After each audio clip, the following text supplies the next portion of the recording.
So your book, Conservatism, which is nice to have on the title because I always want to call it conservativism, but it's conservatism.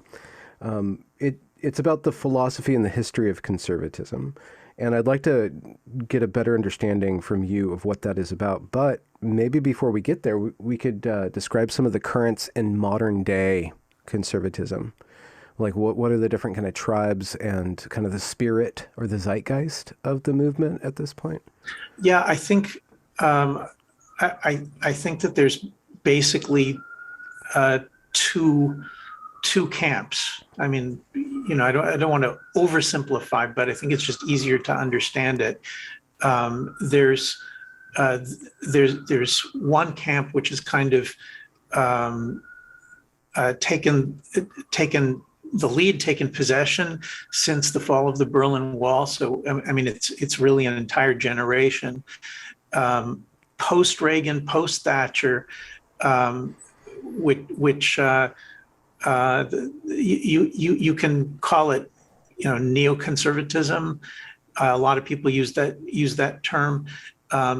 It's a worldview that is focused on the rights of the individual, and there are uh, there are isolationist types who don't like foreign adventurism, but just want to focus on the rights of the individual. And there's like, hawkish neocons. Let's place the entire planet under one rule rule of law that's based on individualism, individual rights. So that cluster of views, for shorthand, I'll call it neoconservatism, and that's been the dominant view. And since for the last 5-6 years and more, there has been an upsurge in what we could call nationalist conservatism, or national conservatism.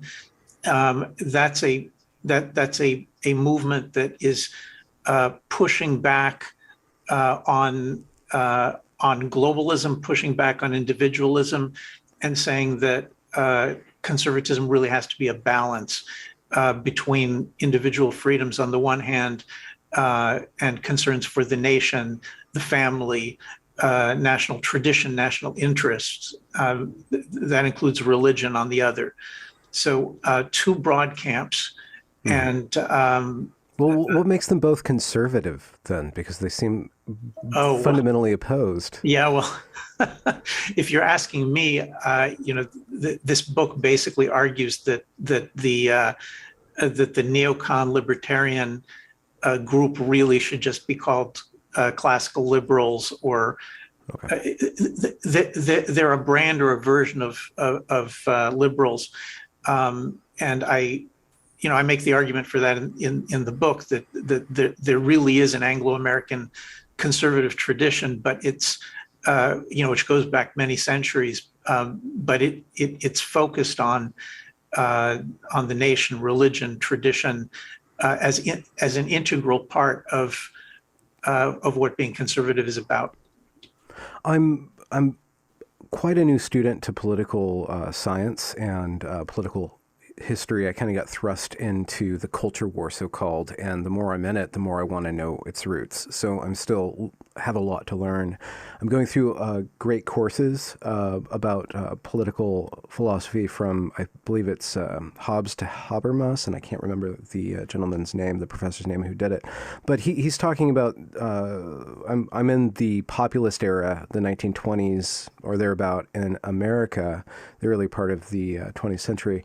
And there is this populism that is what you're describing, kind of isolationist in a way, and more concerned with this kind of wanting things to be internal to the state. And that is what I'm seeing Donald Trump kind of galvanized and gave a voice to, or at least marketed himself to and attracted to. So that the outline of that kind of populist or national conservatism, it seems to be associated with kind of the rednecks in a way, or kind of like the plebs in a way. It seems either outside of the political elite system or inherently kind of pugilistic or antagonistic, has an antagonistic relationship to the political elite. Is that true, or is there a difference? Is there an integrated within the American elite, so far as you know, kind of national conservatism in Yeah, I think abeyance or in look, power?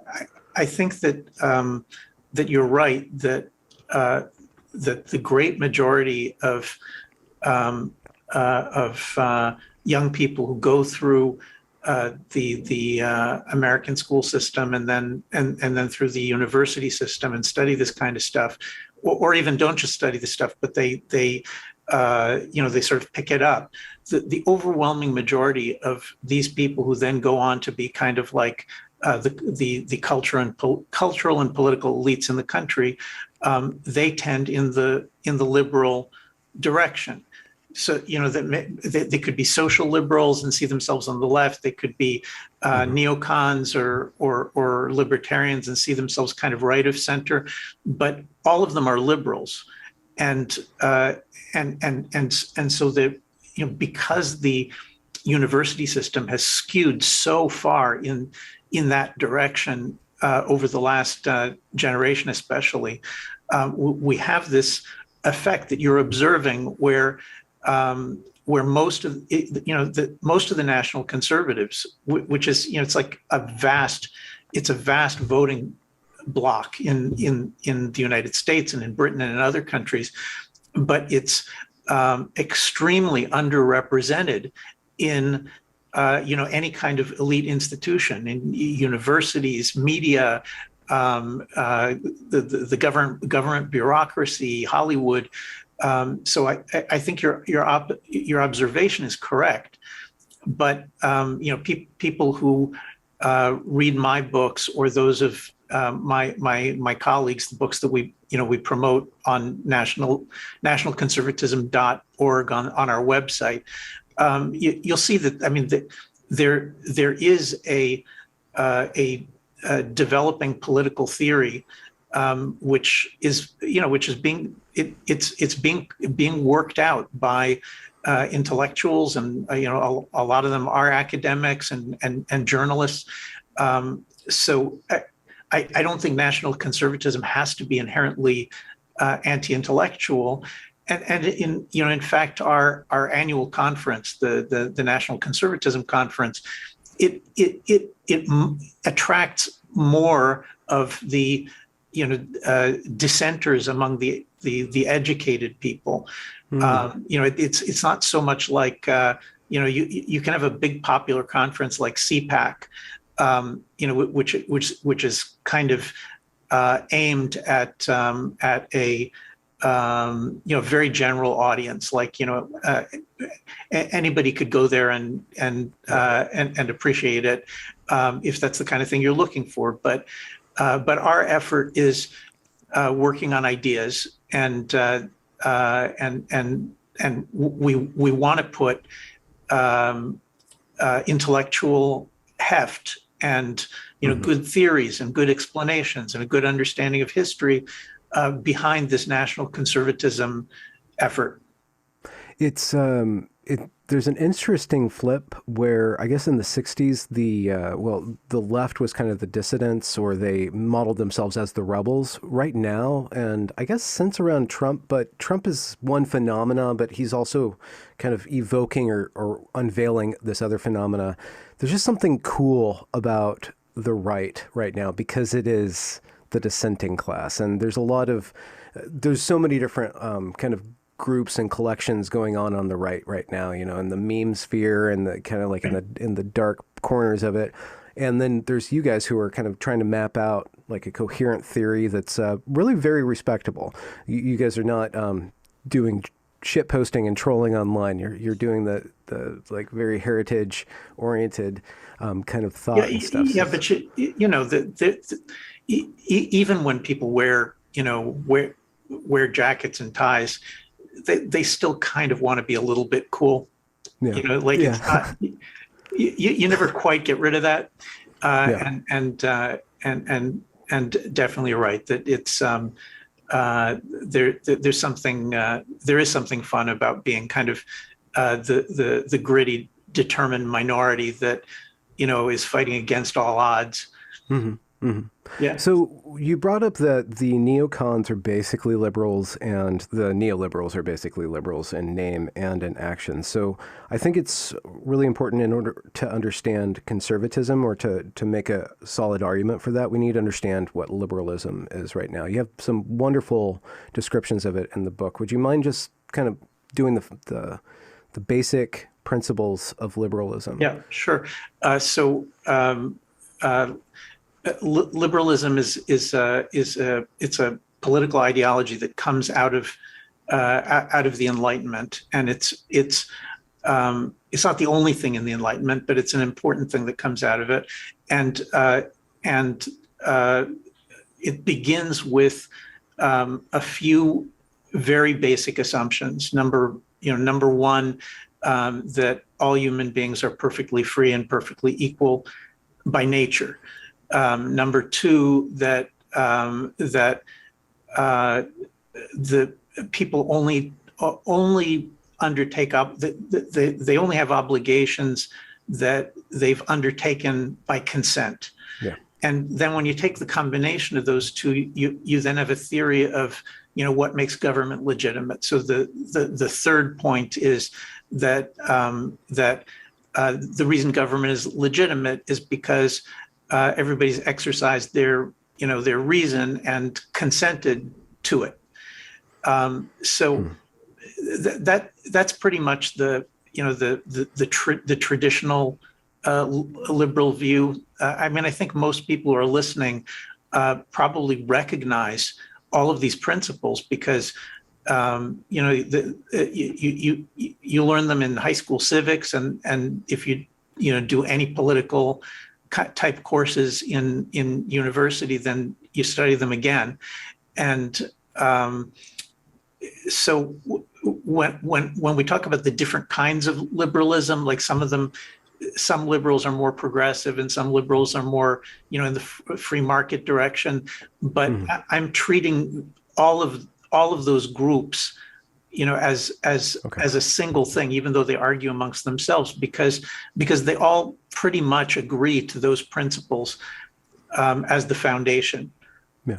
The difficulty for somebody like just me, I grew up in California in the 70s and the 80s and the 90s, and then I've been just immersed in liberal culture, pretty leftist or leftish liberal culture. And it wasn't until I saw the extremities of progressivism, which grew out of liberalism, and the inability for the liberals to control the progressives anymore, that I started to say, wait, something's going on here. Something's not right here. So trying to go back to the beginning of these ideas and understanding what they were formed out of, and then trying to understand the good and the bad, let's just say, of the liberal framework. Right. And then trying to understand, well, what is the alternative? And one thing that your book really drives home for me is that the liberals, whether or not they're blank slatists, they create a blank slate. Yes. And they treat human being and human culture and political culture or politics as a mathematical formula. They have these axioms that are just propositions: freedom, reason, equality, consent. Let's say those are the four values, and whatever reason actually is. But if you actually study reasoning can make sense out of anything, because reason's derived from the will, and the passions are all there. So what's animating freedom, equality, reason, and consent is something lower, something more human, more biological, pre-verbal even. So what your book is driving home for me is that those values derived within a particular context, and that context, from what you describe, is Anglo-American Judeo-Christianity. Yeah. That is the context in which these ideas were able to come into being and then be worked out and then to be animated in a productive manner. And it's hard for us, and I guess some of the world crafting that we've done shows that when we try to export these ideas to another country, it doesn't really work because they're operating within a different framework to begin with. So if we kind of humble ourselves and say, you know, there was so much culture training embedded in religion, embedded in tradition that allowed us to use these ideas of reason and freedom to make them do good things rather than their inverse. We have to start to really understand where we come from and start to honor that. Yeah. And yes. Yeah. Oh, go ahead. Go ahead. No, I had a question and I kept on dancing around it. So if you just respond, that's fine. Sure. I agree with that. Liberalism it's born out of a much older Anglo-American conservative tradition, and as you said, that tradition begins with the Bible as its framework, and then the British. The English common law and constitutional tradition is kind of built on top of it, so that, you know, if you go back and you read older books of the common lawyers and English political theorists, you see that everything is built on tradition, and the Bible, especially the Old Testament, which is where a lot of the politics comes from, and Christianity, and almost everything that is in, for example, the American Bill of Rights, or the framework, the structure of the American Constitution, comes from this older tradition that goes back, many centuries. In my book, I start in the 1400s to, just so people understand that you can pick up like a book like John Fortescue's in Praise of the Laws of England, and you read it today, and it's like reading a modern political thinker. So much of what we've inherited is from that conservative tradition, that we can read something that's almost 500 years old, and to us it sounds a lot like us. So what happens is that this tradition, which is it definitely develops concepts like the separation of powers and individual liberties, but the framework is strong public religion, and strong nationalism, national independence, and national identity and national interests. And an additional point that I include is that it's kind of it's an empiricist and skeptical kind of tradition, which really doesn't like trying to reduce things to a few mathematical axioms. That's also a very, very important part of this.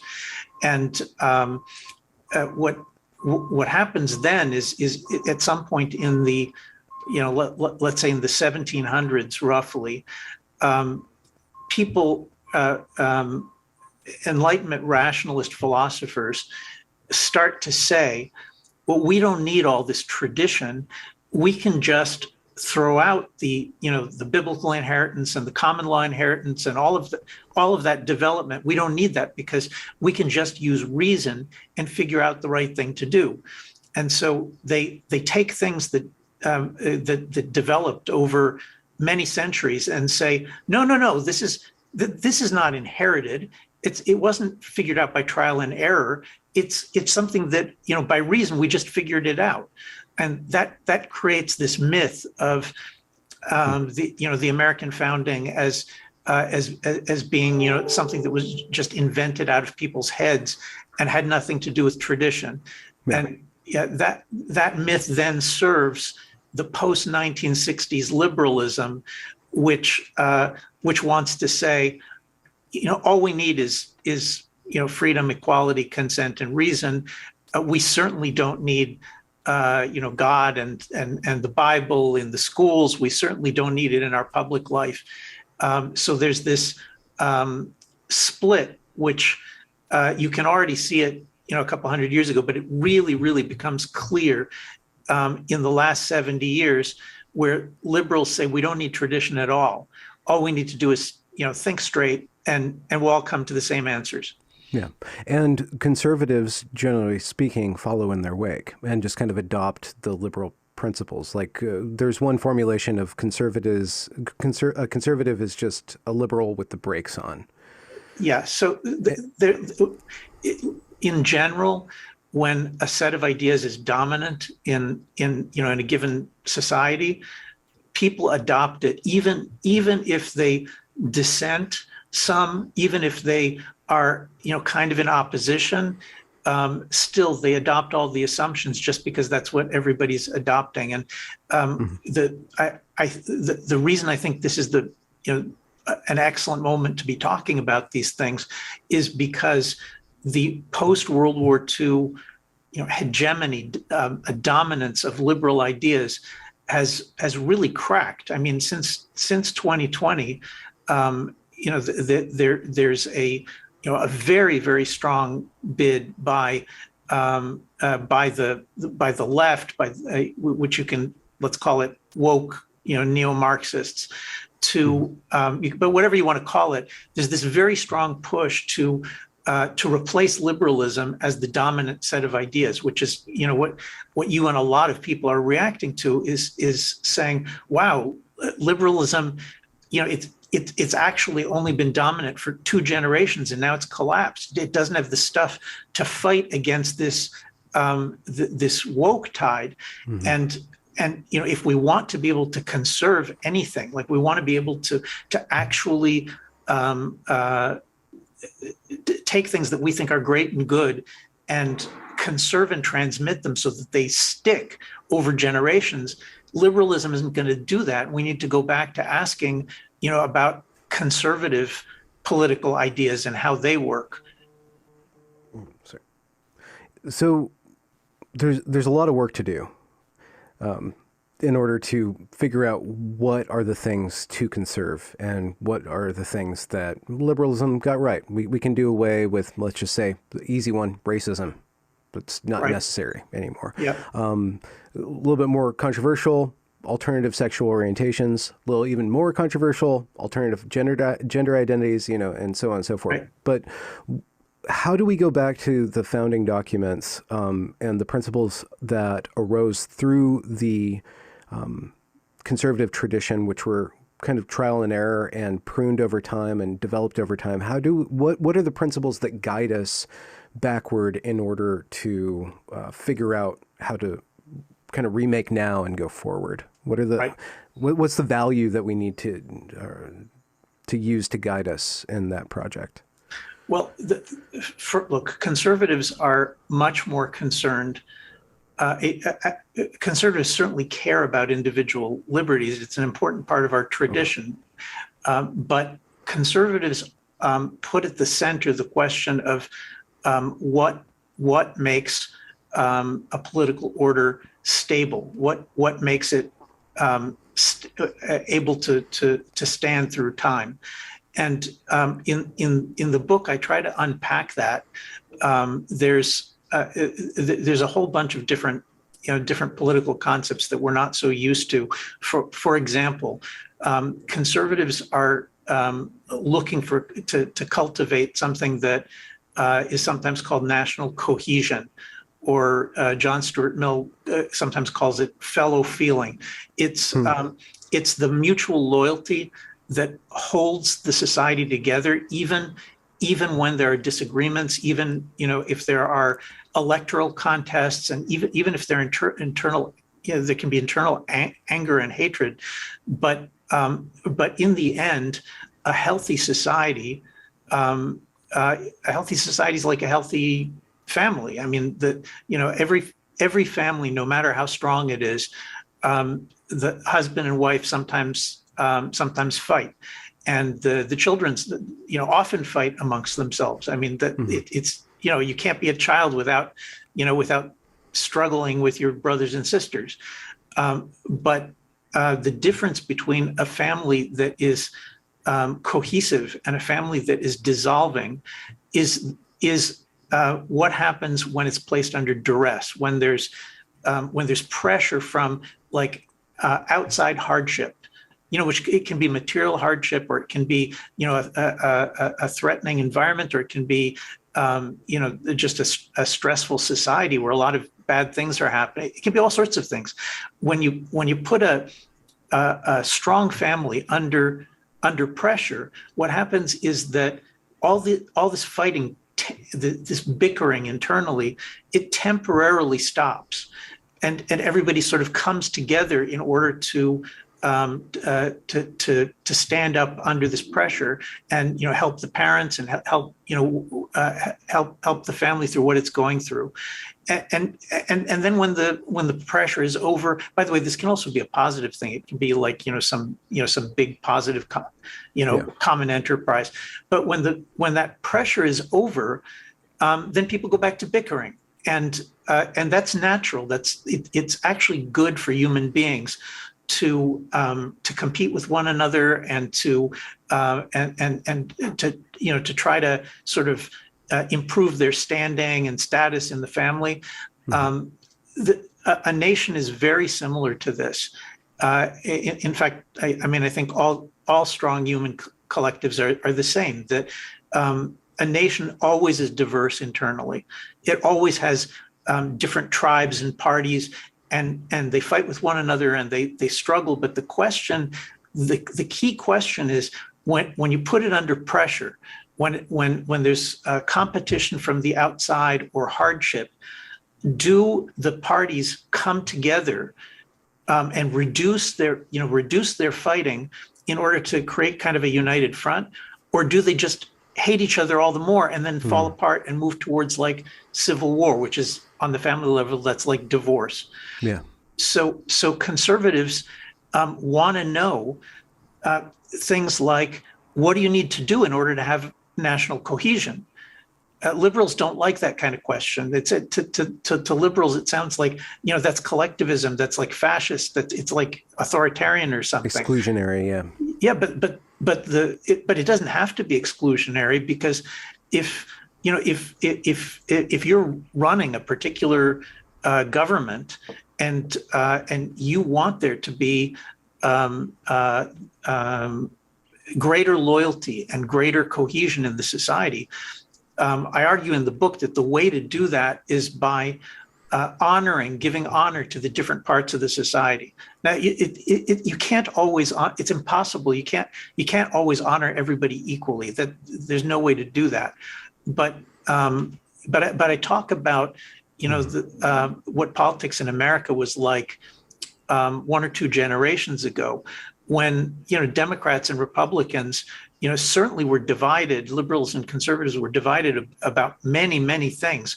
But when you watch the debates from those years, like the television debates, like Nixon Kennedy or Reagan Carter, the thing that jumps out at you is how both sides are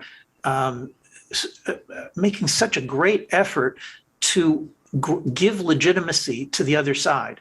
Like there's this even though they're they strongly disagree, they might even hate each other, but you don't feel it. What you feel is if the other guy wins this election, we're going to be loyal. We'll support the other guy, and we're going to work together to deal with our problems, and we'll win the next time. And that's extremely different from certainly the last two presidential elections in the United States. Probably goes back further, but at least the last 2 elections in the United States, all of this mutual legitimacy is just evaporated. And it's like if you say something good about the other side, like you're doing something terrible to your own side, you're never allowed to grant that the other guy is right about anything. Look, this is extremely dangerous, and doesn't bode well.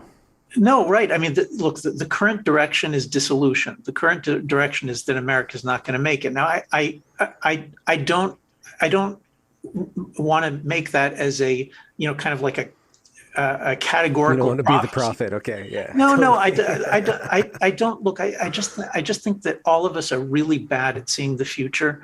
Like we can see the current trend and extrapolate, but we're really bad at seeing the future. I mean, like how many experts were actually foresaw the collapse of the Soviet Union.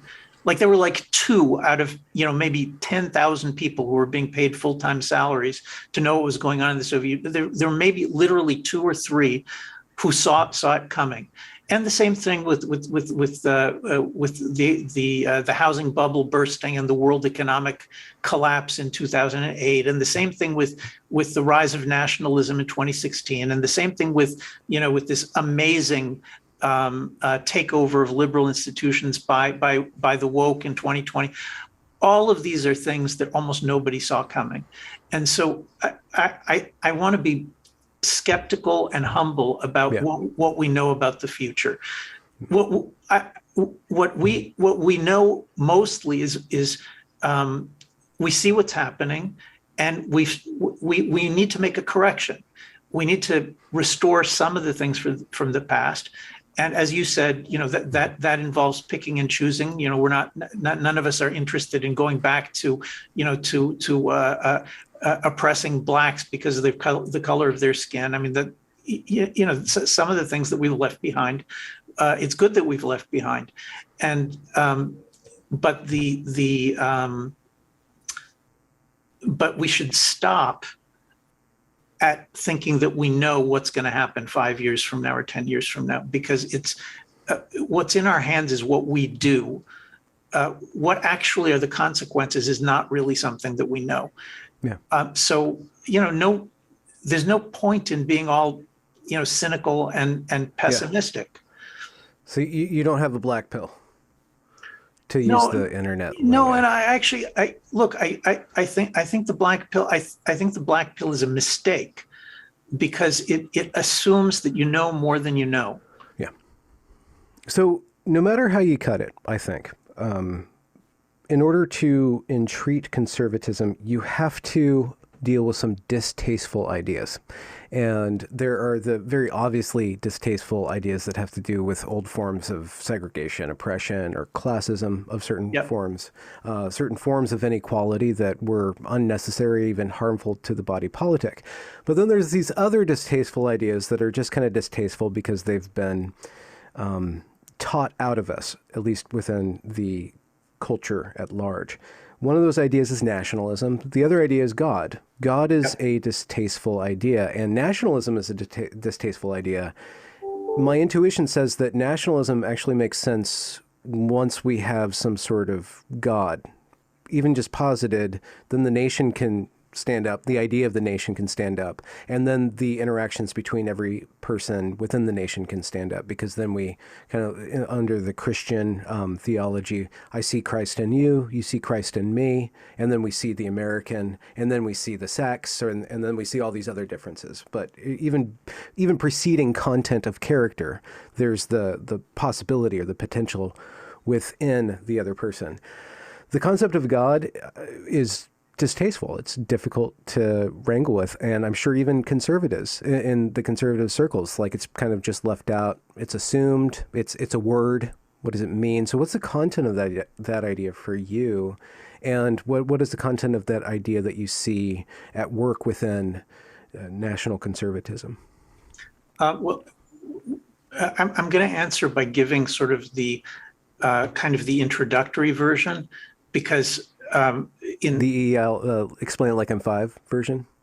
Yeah, it's not so much it's not so much like we're five. It's just that that there are all sorts of layers and levels of understanding God, and I think for our purposes, I've I teach theology seminars. I can literally talk about it for a week, but what the place to start is that is with a concept from the Bible that's called fear of God. There's a number of different places in the Bible, a bunch of them actually, where we're told that the beginning of wisdom, the beginning of understanding how the world really works, is fear of God. And what I do in the book is I explain this in a way that I think people who don't necessarily believe in God or have much experience with this kind of thing, in a way that they can understand it. In the Bible, this idea of being God-fearing means that there are limits that you intuitively feel, like you reach a place where you say, beyond this point, I can't go without doing damage to myself and to everybody else.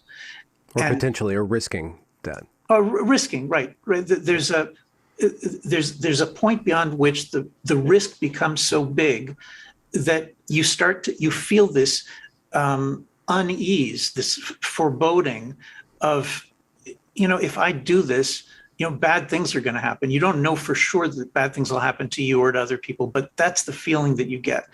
And so the prophets and the scholars who wrote the Bible, they understood that the basic danger for human beings is when they don't feel that, when they don't feel that there are any limits, when they don't feel that there are any guardrails. And so the first thing that they want to say about God is that there are real guardrails. There are real limits to how in general you should behave, because if too many people are going over those limits, then your society is literally going to collapse. Okay, so I've just sort of translated the biblical language of God's commandments and God speaking into something that I think most people today can understand. You have to have guardrails, and the source of the guardrails in a traditional society is not from my reason or your reason. It's for something it's from something that's beyond us, because we don't define reality for ourselves. If you see what I'm saying, the Bible is struggling against this view that says human beings can just invent whatever gods they need, whatever laws they need, and things will be fine. And the Bible says, no, there's something beyond all of these human inventions. We don't necessarily know what it is, but there's something beyond it that limits us and that will, in fact, harm us if we don't pay attention to reality, like what reality is telling us. Mm-hmm. So just to finish your question about, so I completely agree that that nationalism without God as a limiting factor, it can be really evil. I mean, you can really start to say, my country right or wrong, and so you're right that these two ideas of the national interest and the good of the nation, and having a God as a limiting factor, they really do go together. So that's the kind of the negative definition, or the outline of God being the limit of man, and also the limit of any given organization of man, in these hierarchies of organization. Yes. So there's God, but there's also a positive effect that's embodied in the concept of worship. That is, we don't have to go there. That's another distasteful idea. What do you mean worship? Why would you want to worship anything? But if you do have a proper transcendent principle that you're worshiping, then you don't over-worship your nation. You don't over-worship your wife. You don't over-worship your Nikes or whatever. There's something that structures that. There's the positive aspect of God. Right. I'm wondering if that has a manifestation, or how you conceive of that, and how that works out. Right. That's very well said. I mean, as I said before, fear of God is sort of the bedrock of biblical religion. But then above it, there are other levels. There's love of God. There's walking before God. There's walking in all God's ways, and there and there's the famous image of Moses, going up Mount Sinai, which is kind of this representation of the struggle to go from the lowest level, which is when you stand at the foot of the mountain. Then you learn to fear God because you get like the minimum, like the Ten Commandments. But then going up the mountain, you get to these new levels of love of God and walking with God and knowing God. Like I said, there's a lot to say there, but I'll just try to say very briefly that there's a kind of a harmony that biblical religion seeks when people feel that they are living within an order that is just, that's organized in a way that's just and fair to the different people in the order, and that allows people when they're getting older and climbing up the various social hierarchies, that allows them to feel that they are participating in building something that is good and righteous, and it is good for the people in it, and a good example for people from other nations, and the love of God comes from the participation in an order that praises this external standard of how to live righteously, how to live fairly, and how to live in a way that that you personally are flourishing, but in a way that helps other people to flourish rather than a way that destroys other people. Yeah. The abstract order, the proper or the good abstract order has a resonance within one's life. Maybe that's the meaning of happiness, or the pursuit of happiness is actually a pursuit of harmony.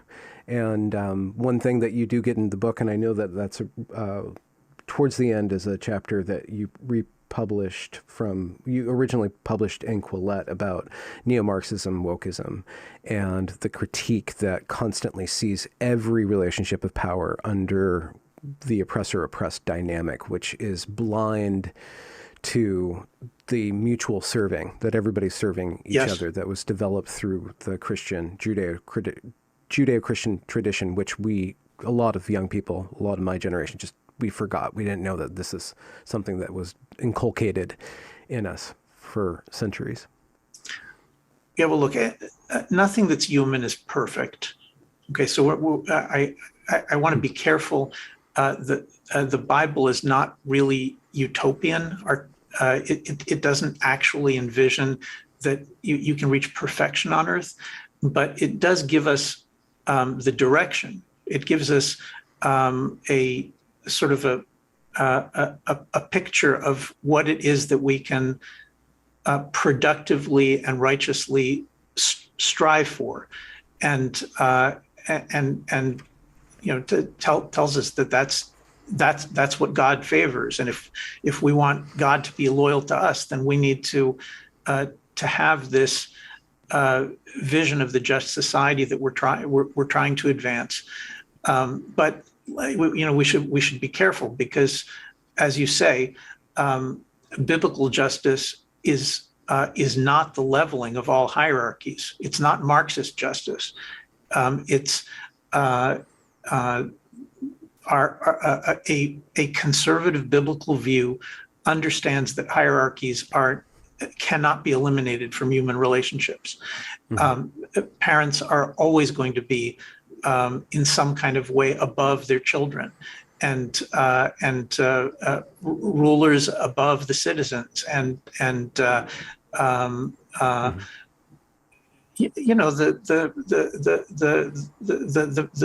minister, the competent over the incompetent, let's just say.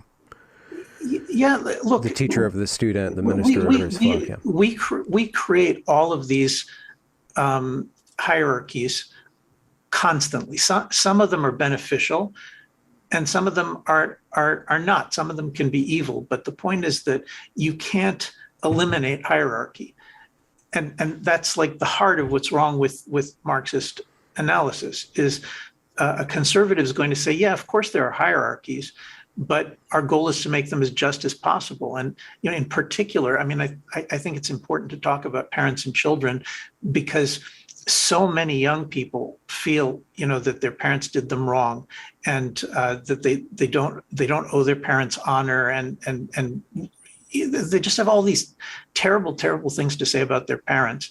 So some of it might be justified, but the general attitude is I can judge my parents. I'm the equal to my parents. And, well, you're even better. You're the iPhone 10. They were just the iPhone 7. Yeah, right. Exactly. I know much better. They're the old, the outdated thing. And I think that, I mean, certainly it's not pleasant to be the older generation being discarded in this way, that, without any kind of gratitude for the things that you did, even when you failed, you were trying. But I think that it does much more harm to the younger generation than it does to the older generation, because the younger generation, robbed of any ability to appreciate what they've received, and basically robbed of the ability to be grateful people, to be able to give honor where it's due. When you don't have that ability, then you become somebody. When you can't do that with your parents, then it's very difficult to do it anywhere else. I mean, the family is the training ground for where you learn to give honor out of gratitude for the things that you've received, even if your parents are not perfect.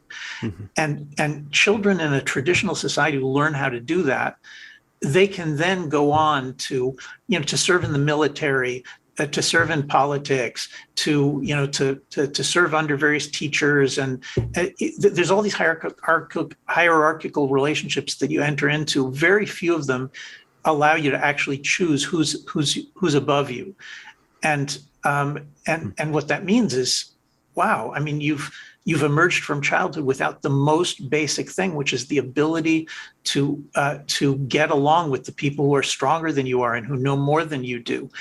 And I mean, after all, your goal should be to learn as much as you can from the previous generation, so that you gain this wisdom, and eventually the older generation is, it will get weak and die off, and then you'll be the older generation. So this natural process that a life of gratitude and giving honor equips you to learn things, and then eventually to get to the top of the hierarchy yourself. A lot of the depression and anxiety and alienation and feelings of suicide, and a lot of that comes from not being able to be comfortable in a hierarchy, for not being able to be grateful for what the hierarchy has given you. Belonging. Yeah, I mean, that's where real belonging is. I mean, I don't mean to knock the kinds of friendships that you make laterally with people your age, but that's a very, very transitory and shallow kind of belonging in comparison to belonging to your family, a congregation, a religion, a nation. These are very, very deep things that can give you very deep things. So in a part of the book, I think it's the Quillette chapter, but it's all, I crammed it. I've been reading it for a couple of weeks, but it's all kind of mixing in my head right now. But there's a part of the book where you make an argument that, well, you go through the woke stuff and how, let's just say, the New York Times is pushing all the liberals out. All these institutions are now pushing the liberals out. It's because the Marxists got the upper hand at some point, and the liberals ceded the upper hand at some point. And it's very graphic. I know it was 5 years ago, but the Evergreen State College fiasco that I documented, it shows exactly that. You have the liberals that are training the students to be Marxists, basically, and then the students rise up and overthrow the liberals, and liberals have nothing to stand on at all. And you just watch the collapse of all authority under that system. And then you're like, well, where are the adults in the room? It doesn't make any sense. This is complete madness. It's like preschool. That's all it is. It's preschool without a teacher. And then you make an argument in the book that the liberals need to kind of pair up with the conservatives, and that should be the binary that switches power, that has loyalty, a common loyalty, a shared feeling of gratitude. But I can hear this criticism that I hear a lot from the conservative or the harder right side, is that the liberals the liberals led to the Marxists, so why would the conservatives team up with the liberals? If the liberals kind of unseated the conservatives, and then the Marxists are unseating the liberals, how do the liberals and the conservatives enter back into a stable, fruitful relationship? Well, look, my observation is very practical on this point.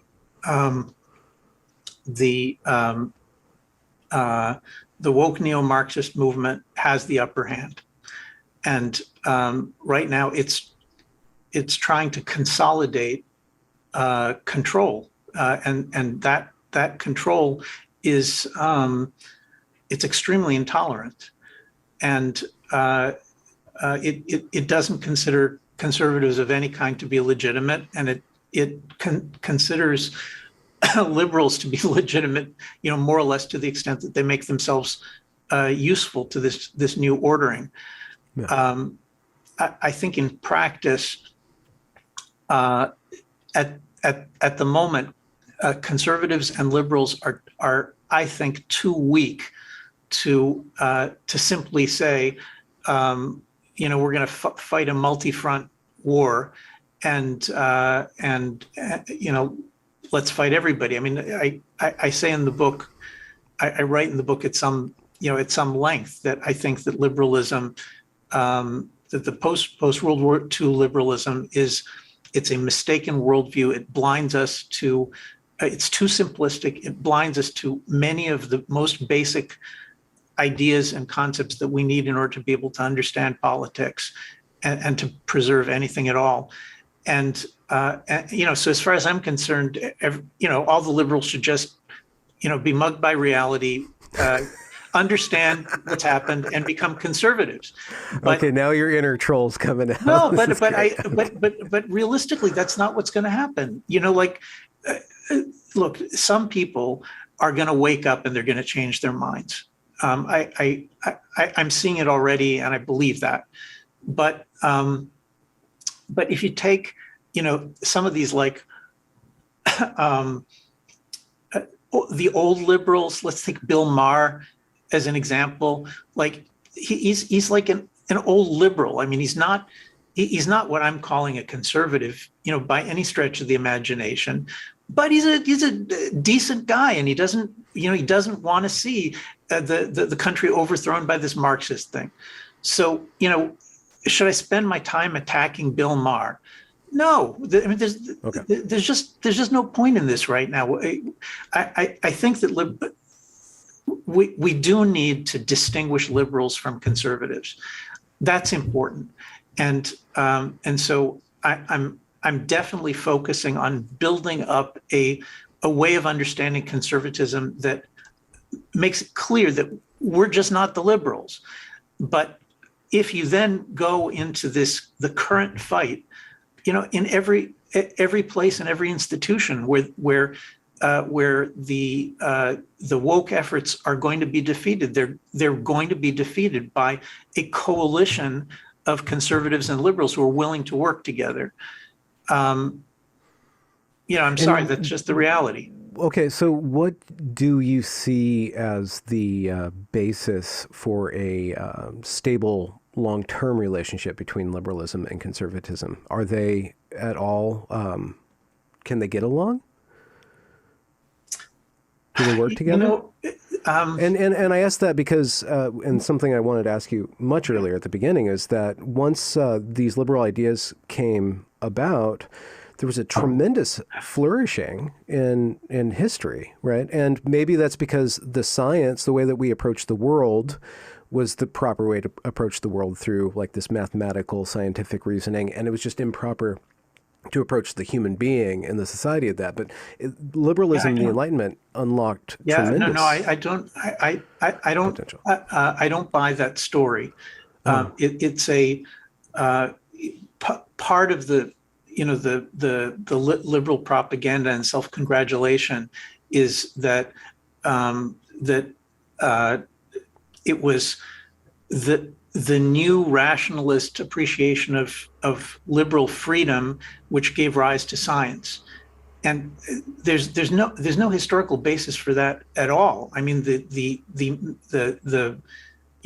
major scientific figures who really reshaped our world, people like Newton or Boyle or Harvey, these are not liberal people. They were not living in a liberal time, and they did not support liberal revolution. So I mean, it's just the modern science and its astonishing, excellent achievements, which I enjoy and appreciate absolutely as much as anybody else does. My father and his brothers were physicists and engineers, and a lot of my kids are going in that direction. I love that stuff, but it did not come into the world under the reign of liberal ideas. It came into the world as part of an extremely conservative age that was dominated by Christianity. So Okay. So the net goal of liberalism as this great modern turn that opened up all this possibility is is propaganda. You're saying that's not liberalism. Liberalism is something other than the scientific revolution, other than these other parts of the Enlightenment. It just so happens that they kind of started working at the same time. I don't even think they started working at the same time. I mean, I think that Okay. the scientific revolution is going strong in the 1600s when no government in the world was a liberal government. I mean, Isaac Newton gets the king, who's the head of the established church, gives him an appointment at Cambridge. He then goes on to become the head of the Royal Society. He's not a revolutionary radical. Whatever revolutionary ideas Newton had, he had some. But whatever revolutionary ideas he had, he kept them quiet and secret, and was basically a good citizen of this extremely conservative old order, which liked science. It wanted to support science. Like I'm not saying that every single place in Europe was equally favorable to science, but Pairing that with liberalism is a mistake, or it's not. No, look. I'm not a monarchist, but you could easily say that it was royal encouragement, funding, and prerogative that created the flourishing of science in England. I mean, it's just not about liberalism. Okay. And also, so I guess the story about conservatives that has been promulgated, at least through Hollywood, is that they're the intolerant ones. Right. And yet now Hollywood's taken over by hyper intolerant Marxists. So it's interesting, like, which is the more tolerant group, and what does tolerance even mean? What is the positive value of tolerance? How do we have a tolerant national conservatism in a country that has many ethnicities, many religions? People have the freedom to practice whatever religion they want. Is that congruent with national conservatism? How do we make room for the mosque in a Christian society? Well, I want to start with something very basic.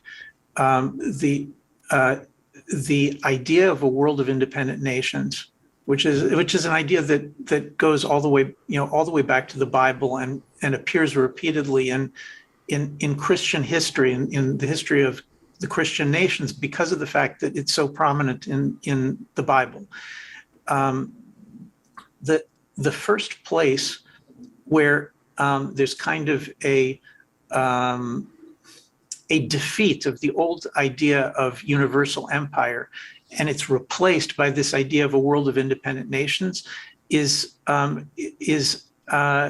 with the treaties of Westphalia in the middle of the 1600s, and these build upon the earlier treaty of Augsburg. But the basic idea is that there should be no war in Europe among nations, because of the fact that there's a diversity of religions. Okay, so it's a recognition for the first time that different nations will have different religions. They'll have different ways of doing things, and that those differences are not the basis for delegitimizing and waging war against them. Okay, so the entry of the fundamental idea of a tolerant world order, that's part and parcel of what I'm calling conservatism. When you read the English thinkers, like I'm talking about 1400s through 1600s, you read people like Fortescue or Hooker or Selden. Read them about does English law, because it's so excellent, does it have to be imposed on the other nations? And their answer is absolutely no. Different nations have different characteristics, they have different traditions, they understand things differently, and so there's going to be different legal systems in different countries, and that's explicit.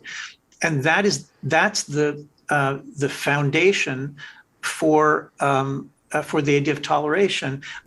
By the way, this is also explicit in the Bible. It's explicit in the Old Testament.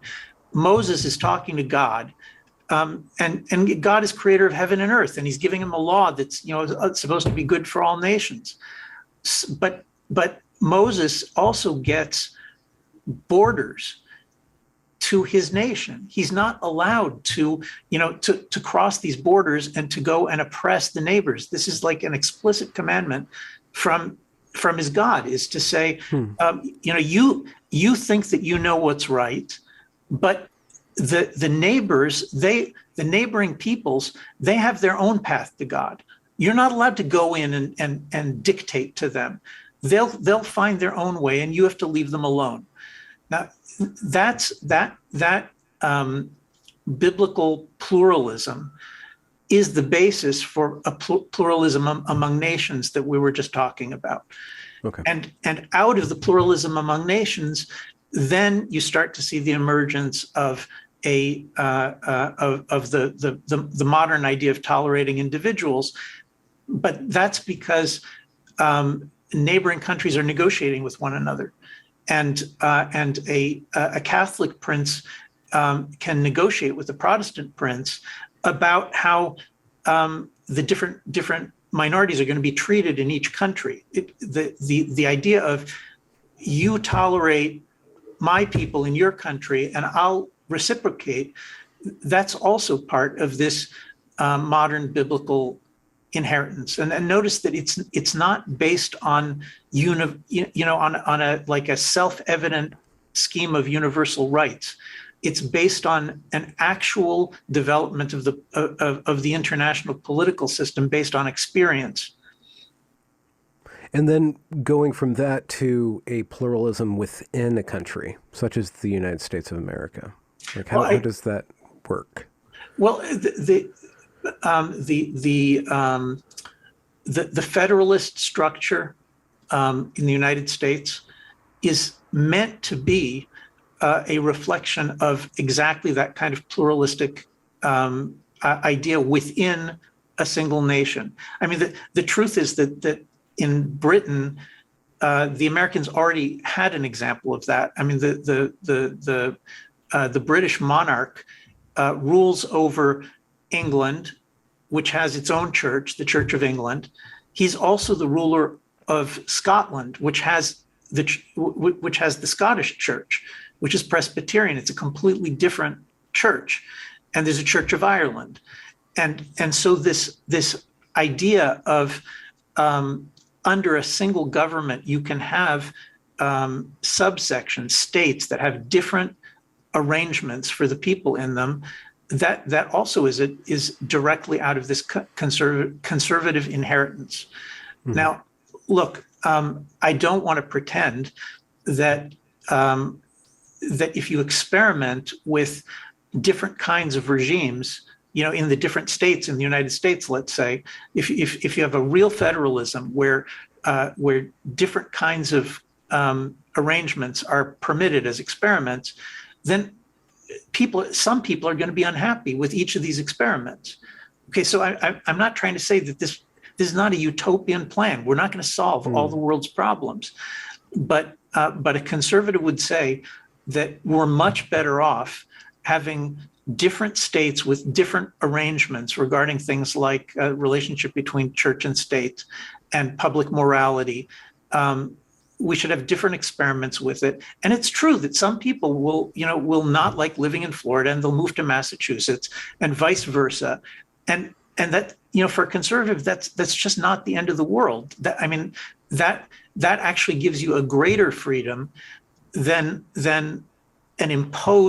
a single universal imposed solution where the federal government, the Supreme Court, the National Supreme Court just decides for everybody what the right answers are. Mm-hmm. And so then there's some people who are happy nationwide and there are other people who are miserable. Mm-hmm. And yet, again, very obvious rebuttal, like anti-discrimination laws based on sex, based on race, those were top down, right? Yeah, and I don't think that they have. I don't think that they've worked out as well as we had hoped. I mean, the idea of making fixing a traditional evil. Okay, like we were talking about the example of persecution of blacks in America. I think after World War II, after 500,000 American lives were lost in fighting Nazi racism, there weren't that many Americans who had stomach for continuing racist regimes in the United States, and there had to be a fight about it, I think, and I think that the right side won. What I write in my book is that the problem is that the anti-discrimination laws, which were applied to all of the states, both private and public institutions in all of the states, to suppress and defeat anti-Black racism. That tool, which was a pretty extreme tool, but it was necessary to deal with this particular problem. What happens with the Civil Rights Act in 1964 is that extreme tool, which was used, I think, justifiably to defeat anti-Black racism, is then sort of cookie cutter applied to non-discrimination on the basis of religion, non-discrimination on the basis of gender. And as you said, then as the years go on, it's such a powerful tool that additional groups, it becomes non-discrimination on the basis of age, on the basis of disability, on the basis of sexual orientation. It just keeps going. And I think that what we're doing when we expand the law that way is we're taking a tool that was appropriate for a particular problem and trying to apply it to all sorts of other things where it's arguably not much less appropriate or maybe not appropriate at all. So let me just give you a really obvious example. Blacks who were saying that separate, separate but not equal in schools or public accommodations, that it's evil, it's unjust, because it's never equal. The separation it's a form of oppression, because you never ever get to be a black kid going to a school that's as good as the schools that the white kids are going to.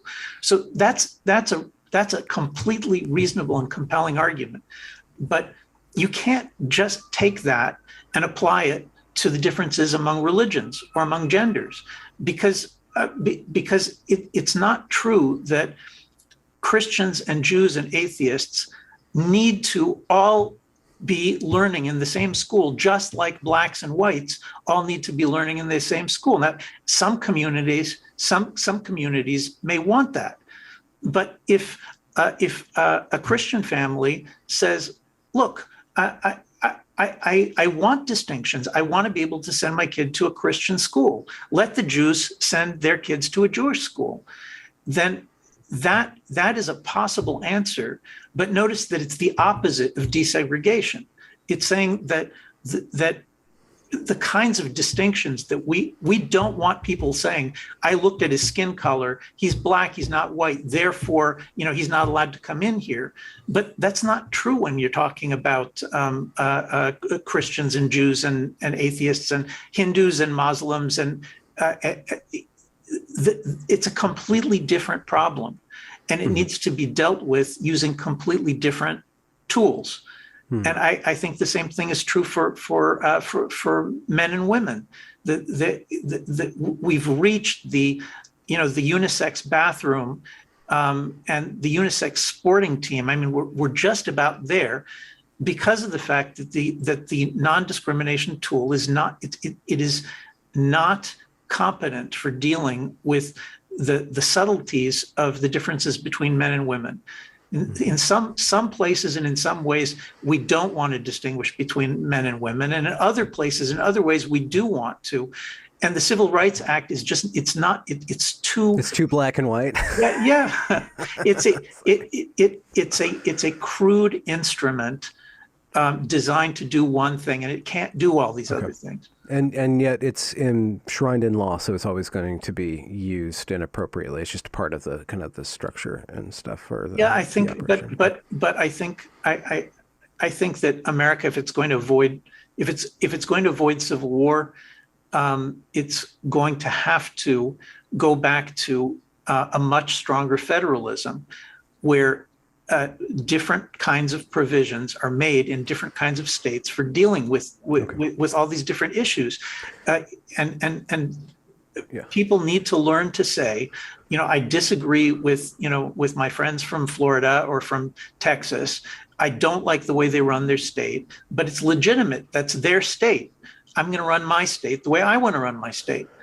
The odd thing about federalism is that it sounds like one unified government, but it actually means kind of like a unity of different states under one government. So it's just kind of a jarring.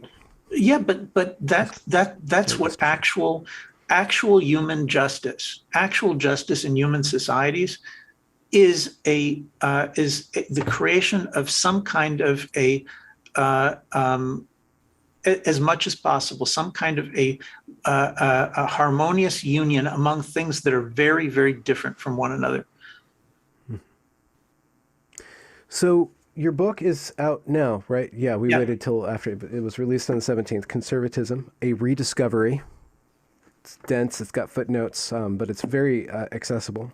And you're doing book tours. Is there anything else that you'd like to plug or make people aware of that you're involved in? Well, the book is the most immediate thing, but National Conservatism Conference in Miami, September 11th to the 13th. Be there. Oh, September. Yep. That's a while away, but that's a lot of planning. Yep. Should be fun. Well, Yoram, thank you so much for agreeing to meet with me. It's I've learned a lot from your book, and also it's honored to be able to talk to you in person about it. My pleasure. Thank you for the time. I really appreciate it.